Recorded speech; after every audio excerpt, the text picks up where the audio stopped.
हाँ बेटा, इससे पहले हम लोग डिस्कशन कर रहे थे कुछ प्रॉब्लम्स का, और एक बार हम देख लेते हैं कि इस some basic concept of chemistry में अभी तक हम क्या क्या डिस्कस कर चुके हैं। देखिए, हम डिस्कशन कर चुके हैं कि लॉ ऑफ केमिकल कॉम्बिनेशंस क्या होते हैं, लॉ ऑफ केमिकल कॉम्बिनेशन का डिस्कशन कर चुके हैं।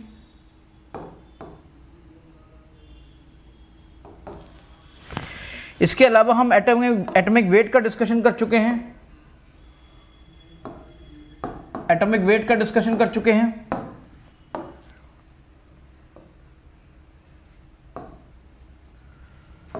मॉलिक्यूलर वेट का डिस्कशन कर चुके हैं। मॉलिक्यूलर वेट में ग्राम एटॉमिक वेट का क्या मतलब है और एएमयू का क्या मतलब है, ये डिस्कशन कर चुके हैं। एटॉमिक वेट में ग्राम का मतलब क्या है एंड एएमयू का क्या मतलब है। आयनिक वेट का डिस्कशन कर चुके हैं कि आयनिक वेट क्या होता है। फिर इसके बाद हम इक्विवेलेंट वेट का डिस्कशन कर चुके हैं कि इक्विवेलेंट वेट क्या होता है और कैसे निकलता है। इसके बाद हम लोगों ने नंबर ऑफ मोल्स को निकालना सीखा, अलग अलग कंडीशंस में, अलग अलग वैरायटी में। इसके बाद हमने एवरेज एटॉमिक मास की बात करी कि एवरेज एटॉमिक मास कैसे कैलकुलेट किया जाता है। इसके बाद हम मॉलिक्यूलर फार्मूला, एम्पेरिकल फार्मूला, इन पे डिस्कशन किया, मॉलिक्यूलर एंड एम्पेरिकल फार्मूला। इसके बाद हम लोगों ने लिमिटिंग रीजन का भी डिस्कशन किया था, लिमिटिंग रीजन का डिस्कशन किया था, लिमिटिंग रीजन पे डिस्कशन किया था। अगर हम ध्यान से देखें तो अब हमारी some basic of concept of chemistry के इस चैप्टर में खास तौर पे अगर कुछ बचा है तो वो बचा है बेटा कॉन्सेंट्रेशन फैक्टर्स। वो आपका कॉन्सेंट्रेशन फैक्टर्स हैं जो बचे हैं।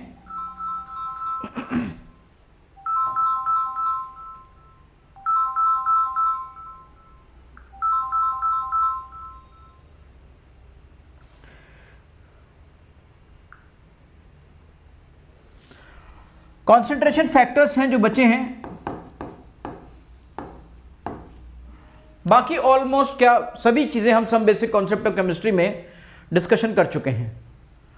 हमने अभी तक सभी पे क्वेश्चन भी कर लिए हैं।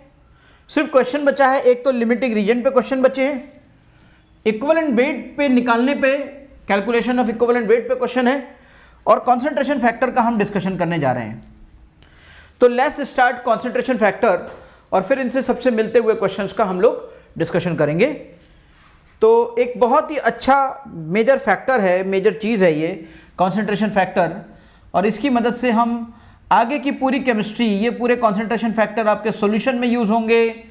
इसके अलावा कॉलिगेटिव प्रॉपर्टीज़ करो, चाहे आप इक्विलिब्रियम करो, केमिकल इक्विलिब्रियम करो, आयनिक इक्विलिब्रियम करो, इवन कोई भी चैप्टर करो केमिस्ट्री के अंदर, अगर कहीं कोई न्यूमेरिकल प्रॉब्लम आ रही है तो उसमें कॉन्सेंट्रेशन फैक्टर्स आपके यूज़ हो सकते हैं।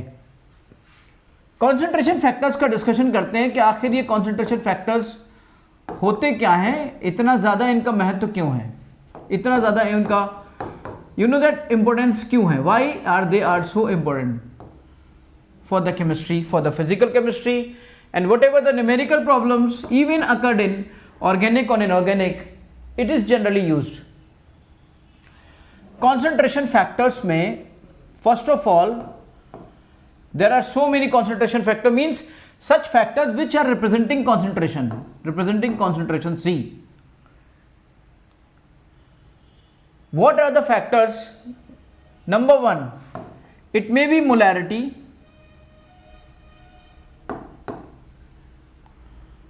Second thing, molarity, which is represented by capital M.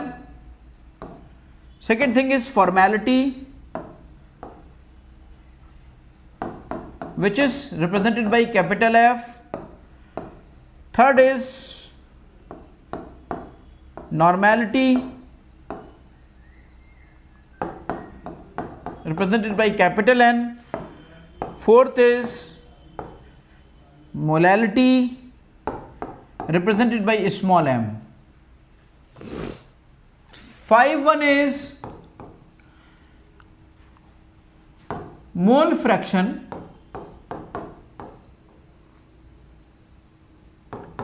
represented by x.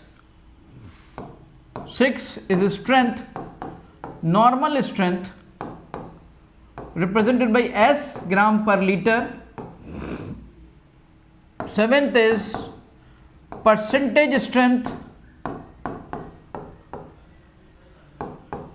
and percentage strength are of three type: percentage strength normal, W by V, percentage strength W by W, percentage strength V by V. Eighth one is parts per million. Ninth is parts per billion. These are the concentration factors. इन सारे concentration factors का we will discuss these all concentration factors. हम इन सारे concentration factors का discussion करेंगे बेटा.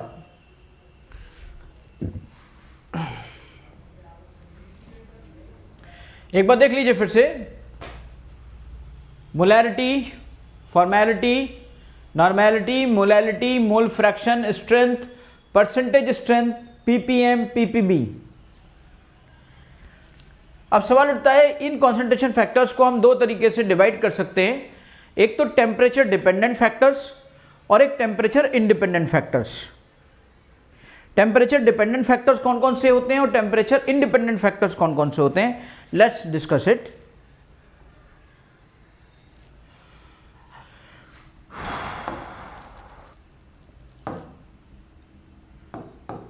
Temperature dependent factor बेटा ऐसे factors जिनके अंदर वॉल्यूम टर्म इन्वॉल्व हो. वॉल्यूम टर्म सिंपल डेफिनेशन है, जिसके अंदर इन्वॉल्व हो volume term, and they are called temperature dependent factors. जैसे मोलैरिटी में वॉल्यूम आता है तो वो टेम्परेचर डिपेंडेंट है. जैसे नॉर्मेलिटी में वॉल्यूम आता है वो है, फॉर्मेलिटी में वॉल्यूम आता है वो है.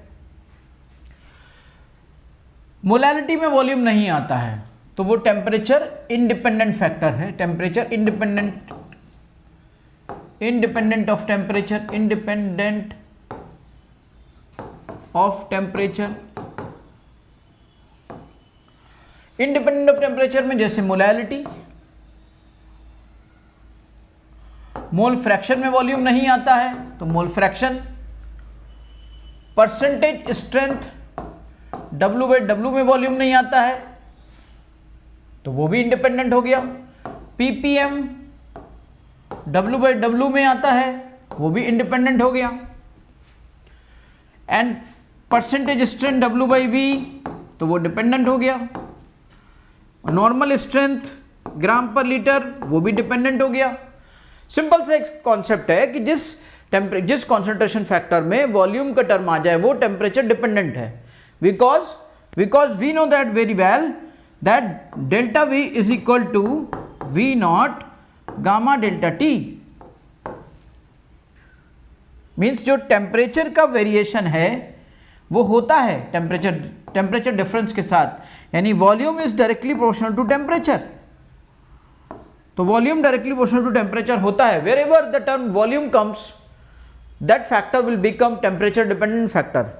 That concentration factor will become temperature dependent factor, and the concentration terms in which there is no involvement of the volume term, they are known as temperature independent factor. Understand. तो सबसे पहले तो एक question हमारा इसी पे बन गया. बहुत बार ये क्वेश्चन आता है कि टेम्परेचर डिपेंडेंट फैक्टर कौन सा है, टेम्परेचर इंडिपेंडेंट फैक्टर कौन सा है कॉन्सेंट्रेशन टर्म्स में. चलिए अब हम एक एक करके सबको समझते हैं. What you mean by the molarity. Molarity देखते हैं कि मोलैरिटी क्या होती है भाई. बहुत ही अच्छे से समझने की ज़रूरत है. पूरी केमिस्ट्री के अंदर हमेशा काम आता है ये टर्म मोलैरिटी. और नॉर्मली जिसे हम कॉन्सेंट्रेशन यूज वर्ड करते हैं ना, वो भी बेसिकली मोलैरिटी होता है. जिसे हम एक्टिव मास कहते हैं ना, वो भी बेसिकली मोलैरिटी होता है. तो मोलैरिटी एक बहुत ही सबसे ज़्यादा काम में आने वाला कॉन्सेंट्रेशन टर्म मोलैरिटी. बहुत ही इजी, कोई सॉल्यूशन है, ये आपका सॉल्यूशन है, इस सॉल्यूशन का कोई वॉल्यूम है और इसमें कुछ नंबर ऑफ मोल्स हैं सॉल्यूट के।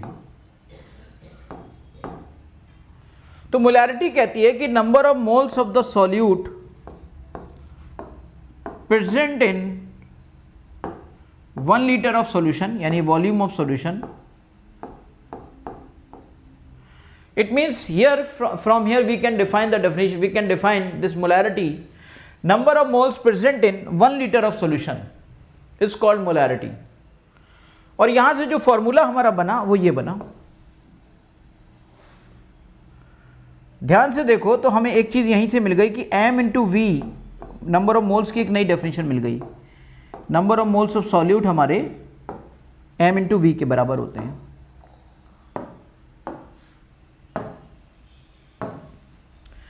तो M V is equal to N solute आ गया। लेकिन नॉर्मली कई बार ऐसा होता है कि वॉल्यूम जो होता है वो लीटर में नहीं होता। This volume is not present in litre, this volume generally present in ml। So molarity generally defined as number of solute, number of moles of solute present in volume of solution. If we are taking in ml, so convert this ml into liter divided by 1000 and नीचे का नीचे ऊपर हो जाता है, यानी कि numerator denominator में डिनोमिनेटर आ जाए तो फिर न्यूमरेटर बन जाता है, यानी कि n number of moles of solute.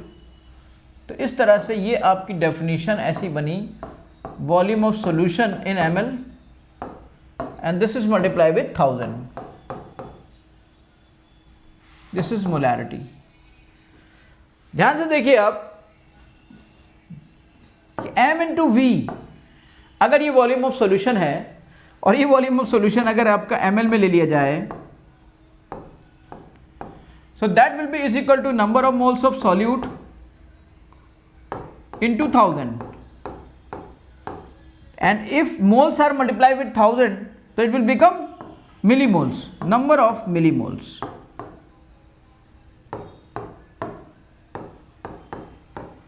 तो अगर कहीं दो बातें हमने सीखी, if volume of solution is taken in liter then it will, this m into v will give you number of moles, will give you number of moles।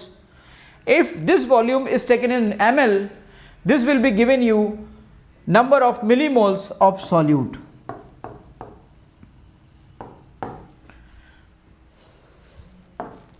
ध्यान से समझिए इस बात को।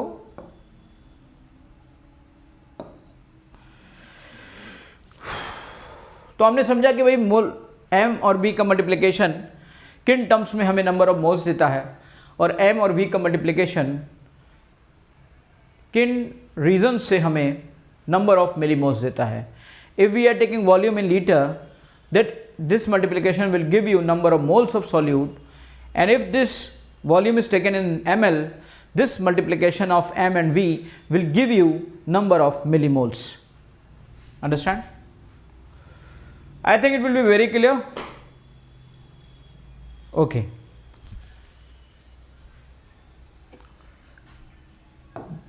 Molarity, which will be number of moles of solute present in volume of solution, if it is taken in ml, generally यही होता है, ये ml में लिया जाता है, देन ऊपर मल्टीप्लाई होता है 1000 का।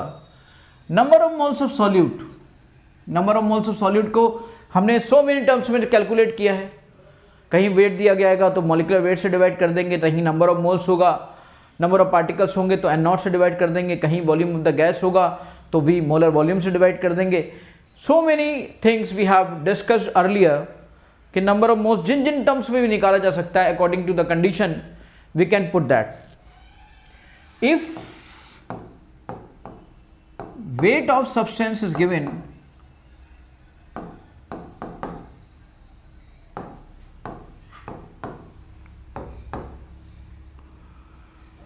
then number of moles of solute will be is equal to weight upon molecular weight or ionic weight or whatever you want to know that according to the situation, and this formula will become weight upon molecular weight into volume of solution in ml into 1000, तब आपका ये formula create हो जाएगा।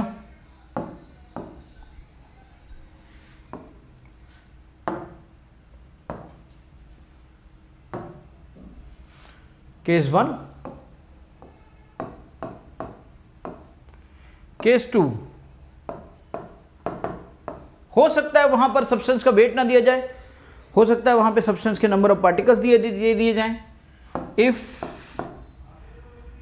Number of particles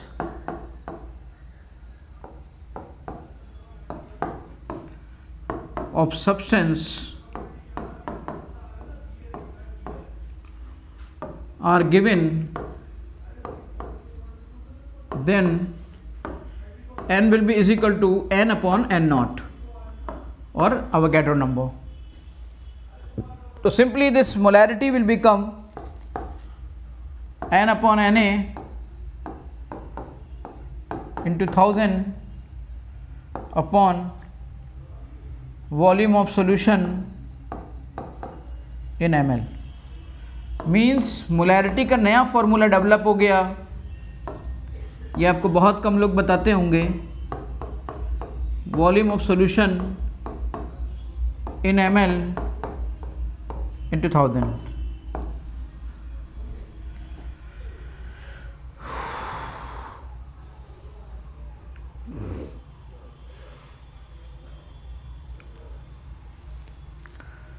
suppose करिए wait भी नहीं दिया गया है, नंबर ऑफ पार्टिकल्स भी नहीं दिए गए और कोई गैस डिसॉल्व हो रही है और उस गैस का वॉल्यूम NTP STP पे दिया है। और जैसे मान लीजिए CO2 गैस वाटर में डिसॉल्व होती है, कार्बोनिक एसिड बनाती है, तो वो गैस डिसॉल्व हो रही है STP और NTP की कंडीशन पे। और उस कंडीशन पे जब गैस डिसॉल्व हो रही है और पूछा जा रहा है कि भाई मोलैरिटी बताओ, तो उस सिचुएशन में क्या करोगे आप? उस सिचुएशन में आप एक नए कंसेप्ट को लेकर आओगे। आप ये सब पहले ही डिस्कस कर चुके हो, पहले ही सब देख चुके हो। We have already discussed about these all things. If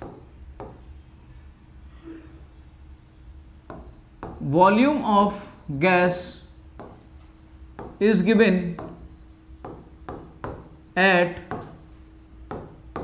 STP और NTP, obviously we know that number of moles will be is equal to volume of gas in liter divided by molar volume, which is 22.4 liter.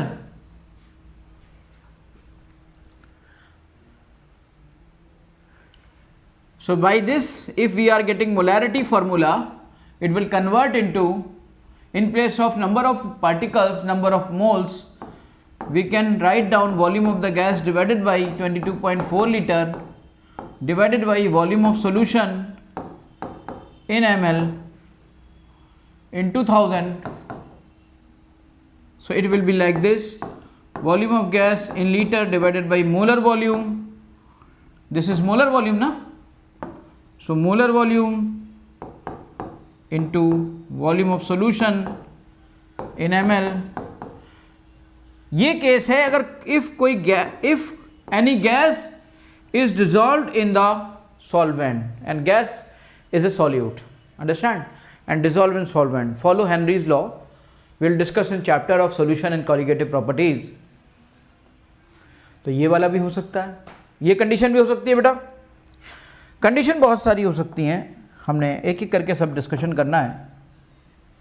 Molarity के बारे में आपने देखा कि molarity के एक फॉर्मूले को आप सोचते हो, आपने इससे पहले हमेशा एक फार्मूला पढ़ा होगा।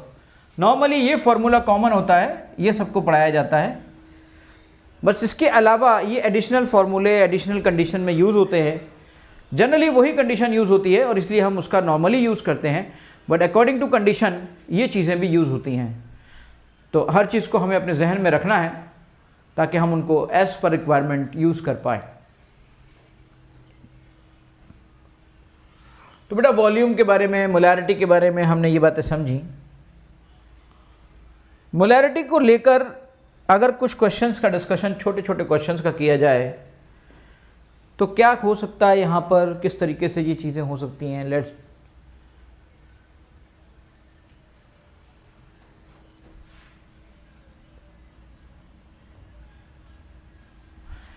इस तरह से हम देखते हैं।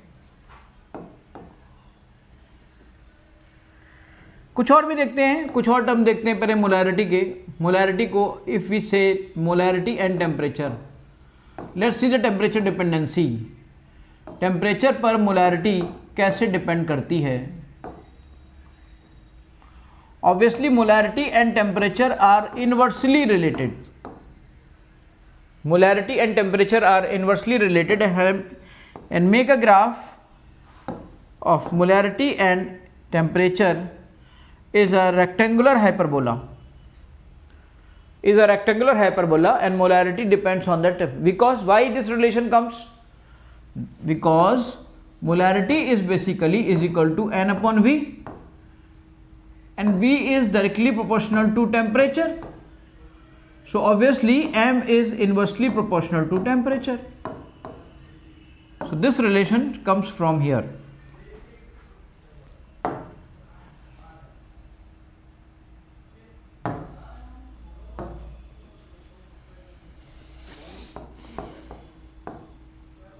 Okay बेटा, let's do some basic questions on molarity. कैसे क्वेश्चन आते होंगे? मान लीजिए कहा जाए फाइंड मोलैरिटी इफ, पहला option 49 gram H2SO4 dissolve and make a solution of 750 ml। पहला क्वेश्चन बहुत ही आसान। दूसरा question 24.5 gram of H3PO4 dissolve in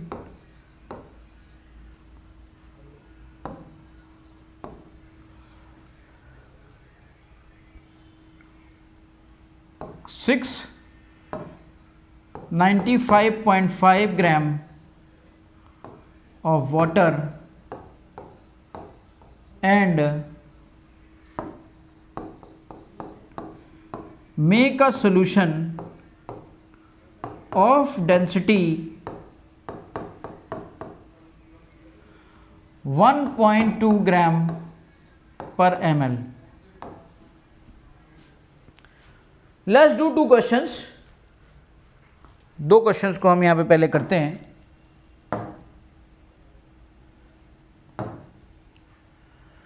रही बात पहले क्वेश्चन की, तो पहला क्वेश्चन बहुत ही आसान है। पहले क्वेश्चन में अगर आप उसका सॉल्यूशन देखेंगे तो सीधा सीधा फार्मूला बेस्ड है, वेट अपॉन मॉलिक्यूलर वेट। ऊपर का वेट H2SO4 का वेट, सॉल्यूट का वेट हो गया। फार्मूला होता है weight upon molecular weight divided by volume of solution in ml into 1000। अब यहां पर वेट जो है आपका, it is become 49 and this is 1000 divided by molecular weight. Molecular weight H2SO4 का कितना होगा बेटा? Molecular weight of H2SO4 will be 98। निकाल लेंगे, मुझे नहीं लगता इसको बताना पड़ेगा या निकाल के दिखाना पड़ेगा। 750 रख देंगे क्यों ml में है तो कोई दिक्कत नहीं है। इस तरह से ये 2 डिडक्ट, ये हो गया आपका, कैंसिल आउट हो गया एंड इट बिकम्स 500। 5 2 ज़ा 5 3 ज़ा 0.66। तो मोलैरिटी आ गई आपकी 0.666 होता है ना, तो 0.67 मोलैरिटी, एम कैपिटल एम, ऐसे रिप्रेजेंट किया जा सकता है इसको 0.67 एम। दूसरे क्वेश्चन पे बात करते हैं। दूसरे क्वेश्चन में देखिए क्या क्या दिया है। सबसे पहले दूसरे क्वेश्चन में हम देखेंगे क्या क्या दिया है। 24.5 ग्राम दिया है जो कि वेट ऑफ सॉल्यूट है। इन 695.5 ग्राम ऑफ वाटर, यानी कैपिटल W दिया है, capital W representing wait of solvent, small w representing wait of solute. 695.5 gram of H2O and make a solution of density 1.2 ग्राम पर ml। सॉल्यूशन की density ये दी है, ये दिया हुआ है, ठीक। फॉर्मूला हमारा क्या है? Weight and molecular weight and volume of solution. तो ज़रा सोचिए, अगर हमें वॉल्यूम ऑफ सॉल्यूशन मिल जाए तो हम आराम से चीज़ों को कर सकते हैं। वॉल्यूम ऑफ सॉल्यूशन हम कैसे निकालें भाई? वॉल्यूम ऑफ सॉल्यूशन के लिए हमें वेट ऑफ सॉल्यूशन मिले और डिवाइडेड बाय डेंसिटी हो जाए। वेट ऑफ सॉल्यूशन क्या होता है? Conservation of mass, solute plus solvent is equal to weight of solution. यानी वेट ऑफ सॉल्यूशन के लिए हमें weight of solute plus weight of solvent add कर दीजिए and it will be weight of solution. I think अब बहुत आसानी से आ जाएगा। यहाँ पे वेट ऑफ सॉल्यूट दिया है, वेट ऑफ सॉल्वेंट दिया है, दोनों को ऐड कर दीजिए, डेंसिटी से डिवाइड कर दीजिए, वॉल्यूम ऑफ सॉल्यूशन आपके पास आ जाएगा। जहां आपके पास वॉल्यूम ऑफ सॉल्यूशन आया तो मोलैरिटी निकालने में फिर तो कोई दिक्कत नहीं है।